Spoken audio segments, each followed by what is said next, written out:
Thanks, Adelaide. We are so excited to introduce our new magical guest this week. Virtually joining us, we have Boston-based magician Magic Zach. Thank you so much for coming on the show today, Zach. Absolutely. Thank you guys so much for having me. Of course. So, Magic Zach, I need to ask you this. How did you first get into magic? When were you called into it? That is a good question. So when I was 10 years old, I received a letter through the chimney, actually. Wow. I know, yeah, calling me to Hawk. I'm just kidding. Harry Potter. Yeah, that's a great question. So actually, when I was 6 years old, I saw a magician at a Christmas tree farm, of all places. Just a family tradition that my family and I had.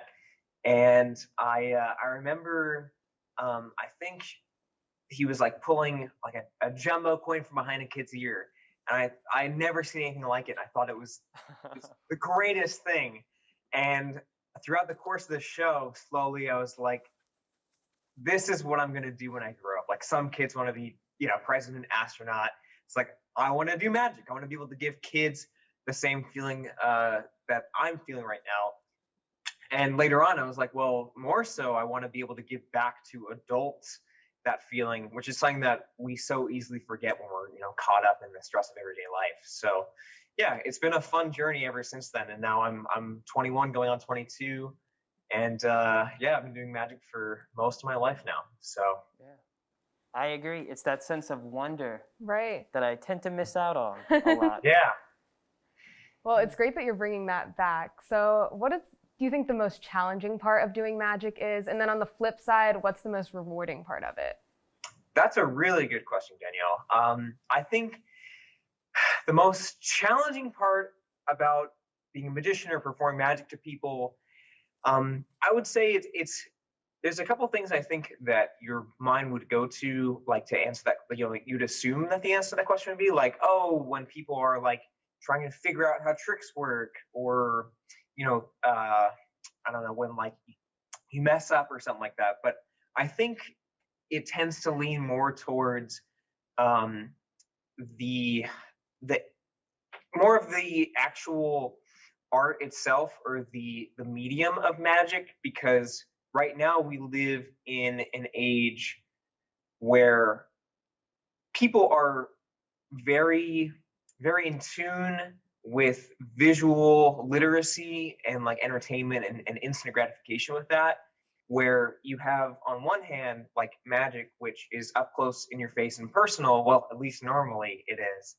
and on the other hand you have like Netflix, and you have Marvel, and Star Wars. And so those two things, it's very hard to, unless you are right there performing for an individual, let's say, it's very hard to let them know what they would be missing out on by choosing to go to like the theater. Not that movies are a bad thing, for example, but it's very hard to convince people, or not convince them, to let them know what the purpose of magic really is, which is kind of what I was alluding to earlier, of giving people that sense of wonder again, which wonder is something you can find like in anything. You can find it in the night sky or the Moonlight Sonata.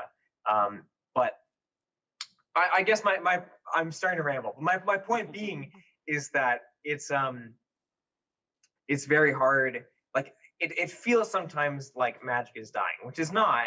It's not. It's kind of on the rise right now, which is exciting, especially with virtual magic. Lots of magicians have found a way to make the medium kind of like fresh again. But yeah, I would say it's like, I do a lot of street performing, non-pandemic life, and most of the time people choose to look at their phones rather than look up and try, watch a magic show and give that, opportunity to see something they've never seen before a chance. So I don't know if that makes any sense. No, I get it. I It's got like rambled a bit there. magic is a much more, especially when it's done in person, like a much more like personal thing. Yeah. Almost like tailored to the person in front of you, meant for the person, right, who's like being performed to. Whereas Netflix, Marvel movies are kind of like more generalized, and they might not have that same kind of value. I think more so. No, that's what I was trying to get at. Yeah. It's yeah, absolutely. So well, anyway, that kind of brings me to my next question too, especially with magic now being virtual. how is, since you obviously can't perform in person Mhm. as much anymore, have you been doing like virtual magic shows? Have you been exploring that avenue at all? Yeah, so I'm a student right now at Wentworth Institute of Technology, studying industrial design. But while I'm not doing that, I'm doing two things, one of which is preparing for a world where I, can go back to doing live shows and Yeah. working on the streets of Boston. And the other thing is, yeah, I'm doing virtual shows. So like some, like private events, like just myself, I will get booked to go do. Like I've got a couple gigs coming up in the next month. But aside from that, the thing I spend more of my time on is helping run what is called the Boston Magic Lab. So some friends of mine and I started this show in person. I think I don't know, about a year and a half ago actually in Roslindale. And we started as an open mic night for magicians, and Oh, that wow. has since transitioned online. And we had a show, I think last Thursday actually, that I was in. And we just do that over Zoom now, where we have because we're doing virtual shows, we have magicians from all over the country and also the world who Wow. come, and the point of the show is to try out new material, and so that's been really fun, and that has been a good way, I guess, a good outlet for for myself at least, learning and practicing and performing magic for people. Yeah, in spite of not being able to have that really intimate, close up experience with people. One thing I've always wondered is, do magicians learn like new harder tricks? Do you know what I'm saying? Like, Do do you they mean I think what do you mean by like new harder like, tricks? okay, so like I'm thinking of like, you have like the standard like cards, but then do you learn like harder card tricks, and then do you like move on to like this is not like, but what I'm talking about is like, like escaping like some like, but I know it differs from like, what you specialize in, like, so. Yeah. I mean, like, yeah, magicians. There are some magicians who are like, kind of like they have their thing and they stick with that, and they stick with what is tried and true. But I think even magicians who like the older like working pros, but even those guys, I think try and push themselves and learn new things from time to time. I mean, me personally, like it's always like you learn one effect, like you call it your thousandth timer. Like you've got your arsenal of thousandth timers, things that you've done thousands and thousands of times for people, so that it's just ingrained in muscle memory. And those are things that like you want to come back to and tweak every once in a while, but they don't really push you anymore. So there are plenty of if you're talking card tricks, there are like plenty of tricks that I will, seek out to try and learn like new things. Like sometimes we call them knuckle busters, like tricks that involve like crazy sleight of hand moves that Whoa. are really hard to learn. And in terms of like escape artistry, that's something I've never done. I have many friends who do it. I have a friend who performs at Faneuil Hall. His name is Jason Gardner. He does a